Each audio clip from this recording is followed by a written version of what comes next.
All right, the Tyranny review by Mandlaoregaming. I know it's been a while since we've been back for another Mandalore game, but some of the reviews get a little long, and also some of them I don't want spoilers for, so it can kind of be hard to manage.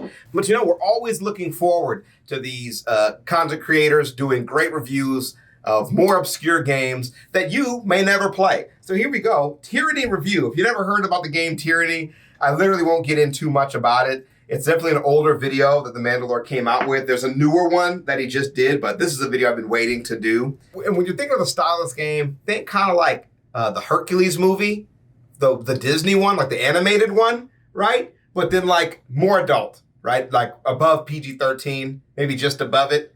That's kind of the art style and great lore, So it's a good mix if that's kind of your vibe.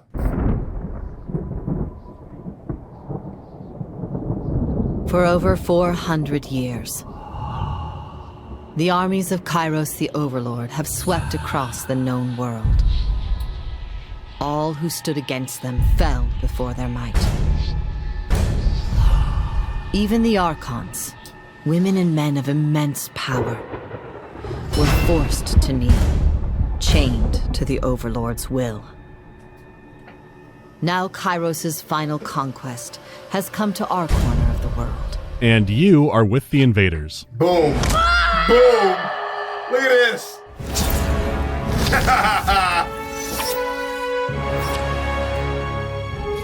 Tyranny is an Obsidian CRPG with a twist. Instead of saving the world from a villain, the villain has basically already won. The final holdout in the world has just been conquered. The Overlords sent in two rival armies to do the job. They did win, but it was messy, to the point where a rebellion broke out shortly after. So Tunon, the Archon of Justice and King Baldwin IV cosplayer, has sent you in to try and settle things out. As a Fatebinder, you're Fantasy Judge Dredd. Your job is both to crush dissent and mediate cases according to the Overlord's law, which can have a few different interpretations. Or you could outright abuse your power. Things can play out very differently, whether it's mastering legalese or being comically evil, so there will be a lot to talk about in that regard. It's also worth mentioning that Tyranny plays a lot like Pillars of Eternity. I haven't done a video on that one yet, so I'll try to keep comparisons to a minimum, but if you have played it, you may see a lot that's familiar. At least mechanics-wise, because yeah, Pillars does look a lot better graphically. That seems like a good place to start.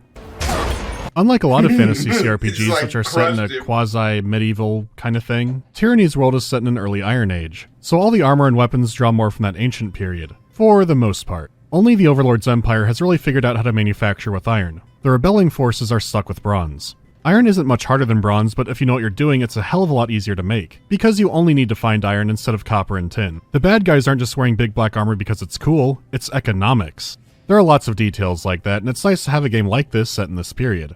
There are some fantastical locations to explore which would make any DM happy, and from time to time you do get some truly striking imagery. Sadly, you don't get a ton of the really unique stuff, and the game does fall into familiar trappings. You've still got your castles and your ruins made by the mysterious ancient ones, but the art direction is always well done, so I don't have much to pick at there. Everything revolving around combat looks great. The animation is fluid and magic effects especially look good. It's high particle chaos and reinforces that magic is damn scary. It's like the users are barely controlling it. That's reinforced by enemy mages exploding sometimes. This is some brutal magic. Definitely worth leaving gore effects on for. This is some visually satisfying combat. There were a few times when the animation would freak out, but it was only a visual bug, didn't interrupt an attack or anything. What I especially like in the game is the 2D art. It's colorful and stylish, and I almost want to get some prints. I wish it was used more often, and it does lead into the one thing I really don't like about the visuals. In most games like this, if someone is talking, they'll have like a little 2D portrait of their face. If it's really fancy, there might even be different portraits for different emotions. Tyranny has 3D posable models. The good news is you can implement this for virtually every character pretty easily. The bad news is, it can look silly. And what would that make me? A skeleton? A shadow? Ayya, my friends are dead. Facepalm. It can be distracting enough to pull me out of what's happening. It's like I'm watching a rant Sona own-zoning some cartoons. Good God, I don't want to be thinking about that now. It's not a huge deal, I just don't like it. Regular portraits are fine. Everything else graphically, the lighting, the models, the textures, they're fine too. The backgrounds are rich, and it's not the peak of the genre, but it's a good-looking game. Moving on to the sound, the music also has some classic inspiration to it. There are some undertones that I can only describe as like a dark triumph.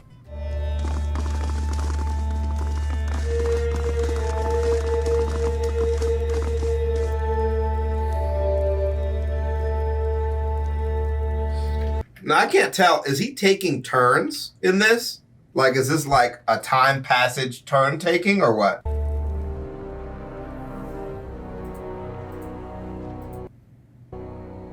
Oh, when the quality goes up. Oh, man, I should reshoot this whole vid. Look how good the quality looks now. Holy crap, that looks good to me.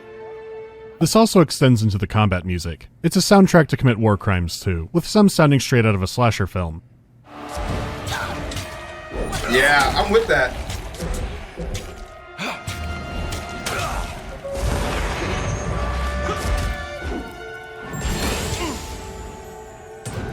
Looks real Dragon Age-y to me. I'm fine with this. Damn thing couldn't pierce cloth. Can't do it. Right. Will do. I'm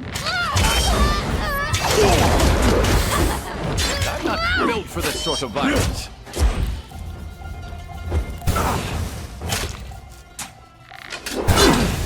It's exactly what I'd want, and I especially do like the main theme. As you've also heard, the combat soundscape is good, and you can adjust the amount of voice callouts. Speaking of that, this game has some pristine voice acting. When it's paired with the strong writing moments, everything is elevated. You call yourselves officers of Kairos' army, but your conduct falls short of my expectations.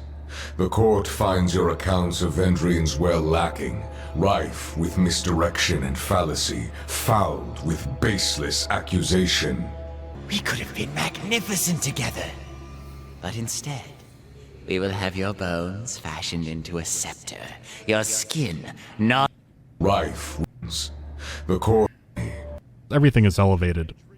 You call yourselves officers of Kairos' army, but your conduct falls short of my expectations. The court finds your accounts of Vendrian's well lacking, rife with misdirection and fallacy, fouled with baseless accusation. Ew! We could have been magnificent together. But instead, we will have your bones fashioned into a scepter, Cold. your skin knotted into a belt, Cold. and your I tongue like fed to that. crows. At least crows know the meaning of respect and gratitude. I like that, dude. It's all solid work. Strong presentation for a CRPG, which means now I can finally play the game with character creation. There is a twist to it this time around. Okay, so the appearance options are pretty limited. That's kind of a shock, especially after Pillars of Eternity. But whatever, it all kind of looks like Fortnite Man. Yeah. That doesn't matter because you play the game looking down from a lighthouse. The real big choice is what portrait to use. If you pay $4, you get 20 man. more. Open MS Paint and follow the on-screen instructions. Now you can put in whatever you want for free. You're not getting me Really? this time, Paradox. Thank you. Well, actually, I already bought this game in a set, so I was done for. From here you pick your background, your starting skills, everything you'd expect. Not to mention you can also pick out a banner and some colors. You might think the only thing that truly matters here is the skills you get, which, yeah, it is significant. But what came as a surprise to me is how important your background is. Depending on your playstyle, this yeah. can come up a lot. I'm used to the background meaning a few skill points and maybe 2 or 3 times when it comes up. Instead, background options were semi-regular. So that adds a lot to character building, but that's only the start of it. When your stats are done, you then begin a conquest mode. This is centered around the actions you took and choices you made while invading the region. This can significantly alter the state of the world. Does a town remain free or controlled by allied forces? Different areas can open or be closed off. Quests ranging from minor squabbles to major plot threads can be affected too. If you were a huge prick in the invasion, the locals might not want to deal with you. On the Yeah. other side, some of the Overlord's forces might respect you more for it. The effects of this carry throughout the entire game. See, but I like that a lot because some games when you pick your background, it doesn't really have much of an effect. Again, I've talked about Dragon Age before. Dragon Age has a really good concept of that as well, where how people treat you, how the storyline goes, what options are available for quests. And then another bad example I would say is like Starfield, right? Where like your background feels like it doesn't come up hardly at all, which is crazy because you see a game like this, how it's developed, you have a blueprint for how to effectively use that kind of stuff. So I don't know why that doesn't come up more often. Staggering amount of parameters to track. Of course, some choices will matter much more than others. Your choice of where to go in the conquest does get split up a few times, so you can keep your head down a little bit until the final decision.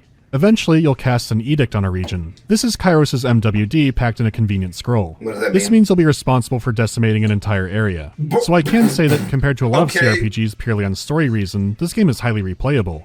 Because sure, a lot of acknowledgement of what you did is just fluff. It's nice fluff to have, soft and comfortable, but there are major changes attached to it too. Keep in mind, we're literally just pre-gaming here. We haven't even started getting drunk on power. Let me set the stage for the first act. The conquest was won a year ago and now a rebellion has sparked up. Yeah, Kairos let's is get to pissed it. that the garrison allowed this to happen at all. Kairos has sent you in to read another edict and the valley is sealed behind you. There's a catch to this one. If the Overlord's forces can't retake the local fortress spire within about a week, everyone will drop dead instantly. That's a hell of a motivator. Playing through the conquest, it's clear why the two armies don't work well together. The disfavored are a professional Iron Legion. They are led by Graven Ash, an Archon who tried to rebel against the Overlord a century ago. He lost, obviously, but in return for his surrender, all of his troops were spared. Now they're with the Overlord, and Graven Ash can mystically protect them. Their old insignia is crossed out, and their old name doesn't matter. Wow. They hit the Overlord so hard back then that they're still trying to make up for it. And boy, do they.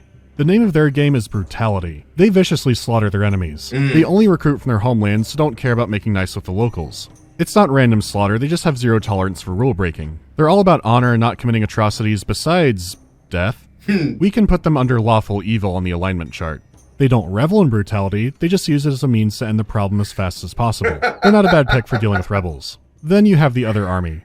The Scarlet Chorus is a mobile mosh pit of your most hated band's biggest fans. They're physically unable to stop recruiting even when it makes no strategic sense. They get these recruits by rolling up in a town and having family fun blood trials. Wow. So not only have members killed, they've likely killed friends or family members and can't really turn their back on that. So they're part of the mob now, complete with constant infighting. They don't want any old serial assaulter. They want Olympic serial assaulters. They can act up in Kairos' lands, but during a conquest, anything is free game. How do you possibly control an army like that?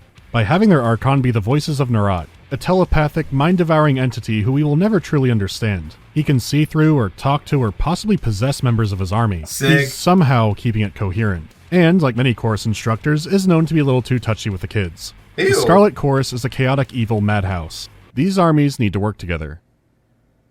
Great! You can break these kinds of games down into two main parts. First, you have your general RPG stuff, talking to people, progressing, exploring the world, and then you have combat. You can have wonderful memories of that first part and horrible ones of the second. At least that's how I remember it. I'll start with that first part. Speaking generally, the writing is strong. I know what little marketing there was all about be the bad guy, but it is more nuanced than that. A lot of real-world evil isn't pure sadism. It's more, I want to accomplish this goal with zero consideration of others. A company doesn't use sweatshops and child labor because they like it. It's just cheaper and they don't give a shit about people. Oh the second that my automation God. would be more profitable, they'll move right over to it. Tyranny has an understanding of this. Kairos' empire isn't cartoonishly evil. The region you're invading, called the Tiers, was made up of multiple fighting city-states. Some were a matriarchy, some had no laws. It was a messy region. Kairos offers to unite the land. There are laws for gender equality. If you're a loyal citizen, you're guaranteed not to starve under Kairos. See, you have I'm a right to telling live you. and a right to go to court over squabbles. I'm telling you, that's the best part where there's a little bit of political sensibility in the game or show. It makes it that much better. Create some organization, create real places, put real people in them in your headcanon when you're writing it, and make sure the characters operate accordingly. So that'll get you away from all these weird tropes that people fall into that just do not make any sense at all, right? That's why the Gundam series is so good, because the infighting in the factions always makes a lot of sense. There's always some kind of purpose there, not just a random person. I'm thinking of a couple of mercenaries here that do some random things, right? But there's like a self-justice motivator, or a I love that girl motivator, or ruling of the righteous motivator, or I'm just the elite and I deserve this kind of a thing. And then there's the interplay of all those different parts, you know?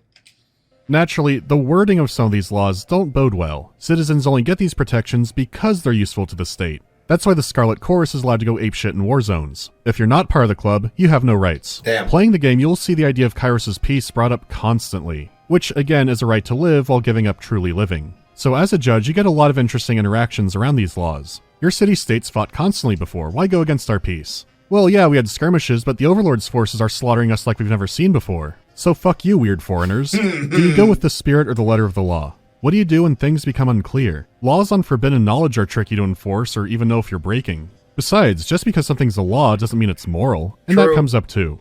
Here's a good example. From time to time you need to return to Master Tunon in the court. One time he's in the middle of a case and lets you judge it in his stead. He wants to see how you do, and it's against a fellow Fatebinder. He saw two chorus soldiers assaulting a woman, so he killed them. Unfortunately, she was a local, so she had no rights. From your travels, you know that not everyone supports the rebellion and just wants to live their life. Right. But legally, everyone here is a combatant, and this Fatebinder is completely in the wrong. Yeah. He should be declared guilty. Unless you lead him into saying that she was trying to join the chorus. She was bowing to the Overlord, so she should have had the protection. This is circumventing the law, and Tunon knows what you're doing. As the Archon of Justice, he's uncomfortable seeing laws bent or circumvented. The Overlord is perfect, so the law must be perfect too. There's just a big plan that we couldn't possibly see. There's a lot of adjudication interactions, and most of them are really interesting. By your actions and schmoozing around, you can build reputation with different factions. You earn wrath or favor, and what I like about this is it's how the faction sees you. You could cozy up to a faction when really you're just trying to find more evidence of their crimes for tune-on. It explains why you're given some legal leniency with such huge circumstances. You have a lot of fun options. Yeah, there are times when things can feel off or too cartoony, but these are in self-contained side stories without much consequence. That's all well and good, but let's factor in skills and progression mechanics. The way skills and leveling work in Tyranny is more similar to an Elder Scrolls game. Instead of waiting for level up, your skills increase as you use them. This is self-explanatory for something like a lot of the weapon skills, but things get strange. Some skills are shared across the party. Someone pushes something down, everyone gets athletics. You disarm a trap, another character gets their subterfuge increased. Each skill will need more skill XP each time to get higher. It's not a linear pattern, honestly I have no clue what it is. I didn't learn fractals playing D&D, I just rolled some dice. Eventually this leads to a proper level up. You put a point in a governing attribute and can pick out a new talent from a tree. This is fine, but the progression itself feels strange. For one, a magic character will level way faster than something like a melee build. Hit with big stick number goes up is simple, but it means someone in your party will likely be lapping you. That sucks because Tyranny is a game with level scaling, including skill checks. With magic, you level the same skills like your weapon and defense, but also the element skill for the magic you're using, along with an additional skill for lore, which just governs all magic. Now is a good time to bring up lore. I thought Pillars was light on support skills, but Tyranny is another level. Parry and dodge are just 2 more combat skills. Athletics is good for tests of strength or intimidating people. Subterfuge helps you sneak, disarm traps, and be generally clever and sly in conversations. It also helps find hidden items, so pretty good skill. It is a shared party one, so your character doesn't need to have it too high. Lore does just about everything you need. Lore helps decipher ancient runes and code. It's knowledge of Kairos' law and local customs and the history of the world and everything. This is what lore is. It's not always an I win button that pops up. So it's like instead of intelligence, it's lore. But it pops up a lot. Apparently the final confrontation in the game, which I liked a lot and won't spoil, used to have a bunch of lore checks in it. So thankfully that was removed.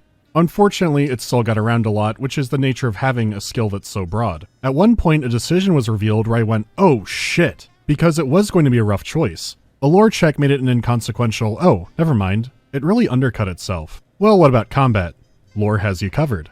Throughout the game you can buy or find magic sigils. You need lore to learn them, but once you do, you enter the world of spellcrafting. You have 11 schools of magic and God knows how many enhancements for it. Magic in Tyranny is based all around reputation and language. We have an underlying words are power theme going on. In fact, having high reputation with a faction can give you new abilities. The same goes for your party members. How much they respect and or fear you leads to unlocking all kinds of cool combo abilities. It's a neat system, but has nothing on the depth of spellcrafting. You can change the stats and effects on almost anything you can imagine. Your only limits are the runes you know, and your lore skill. Isn't that kind of weird? There are 11 magic skills for each school, but only lore matters for spellcrafting. Maybe I just don't get magic. Again, it's a lot of fun to play with. I can blow up villagers with canonically gay fireballs.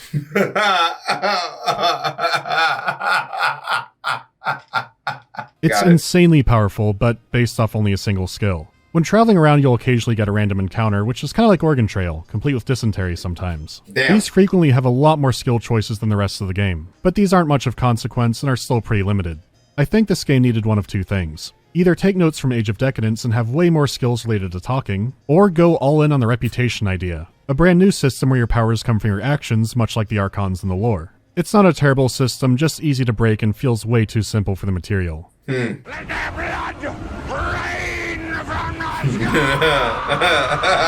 As for the combat itself, it's pretty fun. Mechanically, I don't have too much to complain about. It's real time with pause, though it does have enough pause options to make it spiritually a turn-based game. I'm telling you, that's the way to go, guys. You'll get yourself not even pausing until you really, really need it, and then you really, really are happy that it's an option. That's the way it should be in these games. You click to attack and you can cycle through that or throw out some abilities. By shift-clicking, you can queue up attacks. However, no matter your build, you'll likely end up with a lot of abilities. I'm talking mid-2000s MMO amount of abilities. I'm not saying it desperately needed macros or anything, but they would have been welcome. The party settings are basic, but they take care of themselves fine. You get used to clicking on people's feet for the hitbox, no problem. My main two issues are outside of the fights themselves. For one, you'll mainly be fighting other humans. The different factions do have different styles of fighting, but it does get repetitive. They took a low fantasy approach here, so there are no undead or goblins or creatures or anything like that. I agree that being heavy-handed with that wouldn't be that fitting for the setting. So the game has only two exceptions. One is a race of werewolf-like feral beast people. You might not actually fight any depending on your playthrough because there are so few of them. The second are the Bane. You will be fighting lots and lots of Bane. Send them at me in waves! No, dear God, please no more. Bane are just colorful, glowing wisp creatures. They're like fighting slimes in a JRPG. You don't get that combat impact seeing them fight because they're just glowing dust bunnies. And you mainly fight them while dungeon crawling, which it seems like the game could have gone without this kind of thing. They just keep spawning out their little windows. Every dungeon boss fight is a big Bane that spawns more Bane. They seem out of place for the setting and also a waste. There were only 2 fantasy races, I guess, and this is one of them. It's generic, but I'd take Undead over this any day. They're both boring to fight, and there's a lot of them. Not a fan. The second is more of a missed opportunity. I would have liked a few one-sided encounters where you're basically committing war crimes. Most rebels you fight are well armed and ready to die. If you could attack civilians, that would probably make more of an impact. There could be interesting genre twists in there. And they do kind of have this already where you can kill a bunch of beastmen cubs. But speaking honestly, stomping on a furry village won't make my heart rate go above resting. I slaughtered them like animals. Sort of related, but I think there should have been more opportunities to use power. As in, guards, seize him. Fairly early on you get a base for your party. There are a few of these spires around the world, and they can be upgraded in different ways. You can make new items, research, train, trade, there's a lot to do. What I thought would happen is that people would come to you to mediate their problems. It's established as something you do as a fate binder. Not only that, but Pillars of Eternity had housing that had you do exactly that, complete with looking bored on a throne. There is a likely reason for this. Tyranny is blatantly unfinished. You might not have all the spires before the game is basically over. It's still a 20-hour game, which is pretty long, but short for the genre, I guess. A little longer with the DLC, which I'll talk about briefly soon, because it does feel weird not to elaborate in detail for a game like this, but I'll be talking about the story in broad strokes. When due process fails us, we really do live in a world of terror. What the hell is that? As I said before, I like the nuance in the writing. The disfavored are brutal, but still very human. Some chorus members join to survive and are desperate to escape. There's never a heavy-handed right answer to how things should be. Kairos is fascinating, though you never meet the Overlord. Where the game seemed to be going with that was really interesting. Kairos is so intangible that no one really knows their gender. Higher-ups say she's a woman, but they're not consistent on that. Kairos is Kairos. I'm gonna give you a crash course on some basic political science ideas. And only in the negative connotation. I don't want to get into, like, societal cohesion or shit like that. Yeah. The concept is called Faces of Power. I'll give you an example of each. We'll use Tunon and villagers. The villagers are working. Tunon comes along and says, hey, don't grow carrots. If you do, you'll be in legal trouble, or you'll get hurt or killed.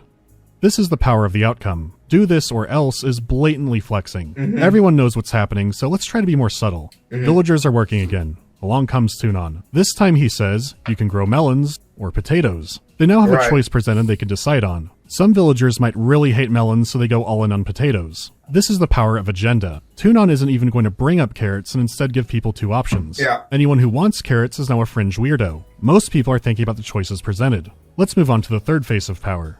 Tunon has influence over media and public education. He won't bother going to the farm. Villagers learn a lot about other crops from their media. Tunon might even slip in some disinformation about carrots in there. Without direct intervention, no one is growing carrots. This is the power of ideology and subconscious, which is absurdly powerful. Your very inner desires are manipulated.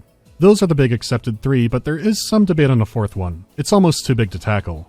Tunon and the villagers both agree that a carrot is a vegetable. You can buy carrots in markets and you eat them. This is the power of paradigm. Neither of them can directly control this, it controls them. It's a basic idea that everyone agrees with and has no real need to challenge because it's just how it is. Kairos has terrifying powers that they don't even show up for in person. You disobey them and suddenly the air is on fire. History is being rewritten. Kairos is becoming more and more of a recluse. This is the beginning of a 1984 level dystopia. Kairos is trying to ascend into being Big Brother, though this time there would be an actual person at the head of it. Kairos would be a paradigm by essentially being God.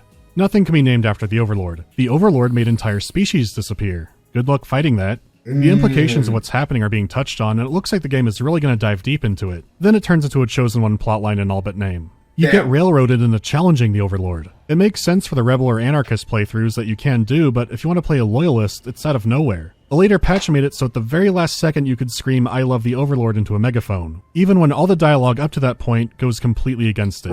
It is blatantly not done. It's their best attempt at bridging a clearly bigger story. Did the DLC at least save it?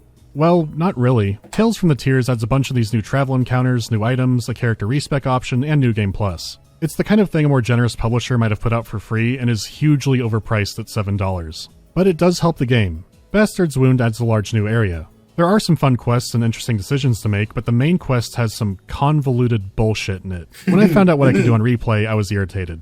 It also adds some good companion quests, which were strangely absent from the main game. Again, it seems like them trying to restore cut content. Yeah. Which, again, is nice, but at $15 is hugely overpriced once again. Yeah. Some of the new quests bugged out, and it seemed like my game became more prone to crashing. And that was all the DLC for Tyranny. Fucking pissed me I've harped on its flaws a lot, but I liked playing this game and replaying it. The short length makes that easy to do, and it might not be a bad choice for someone's first CRPG. There's a lot of stuff I think veterans will find interesting, but you'll probably be left wanting more like me. Pillars of Eternity had fun companions and a lot more content per dollar, but I couldn't tell you what the final villain wanted or what he was even named. Tyranny is short, but I found it incredibly memorable. Tyranny has an intriguing setting with good writing and characters, but is also buggy, has some weird direction, and is blatantly unfinished. It might be an Obsidian classic. Every edition, DLC or no, will be 75% off in the pinned link. For future viewers, do not get the DLC at full price. That's it for Tyranny. More CRPGs to come. Okay. Not bad. Not bad at all. Actually, pretty straightforward. I'm a little surprised at some of the critiques that he had with this game because these games are like really, really popular to play, and they are really highly reviewed as well. So with a lot of critiques and stuff already coming their way, for him to be so critical really, really surprises me because a lot of people really love these kind of games.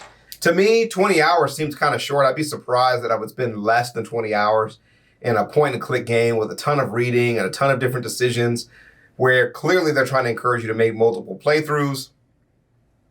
I couldn't imagine putting less than 40 hours into a game like this. So in my mind, that would be the kind of commitment you'd be thinking about, which might make it seem like it's more bang for your buck than just hearing like a 20-hour gameplay of some adjudication and some talking with some other people, so on and so forth. Short DLCs are always a disappointment for these kind of games because there's a ton that you could add to them. But a lot of these developers that make these kind of RPGs kind of just like die out. They don't really invest a lot of time and effort into like expanding these kind of games. I don't know if it's popularity or what, but like you'll notice even the really popular ones or really well-received ones just don't get expanded. Tyranny at $25 still, but very positive. 41 recent, 9,000 total reviews, and I don't know if I've heard a single critique the way that I've heard Mandalore kind of put it together. Yeah. How power destroys. This guy didn't like it. But what is the critique? Oh, that is one hell of a review. Yeah. They just don't like the how limited it was. But I mean, dude, it came out like so long ago.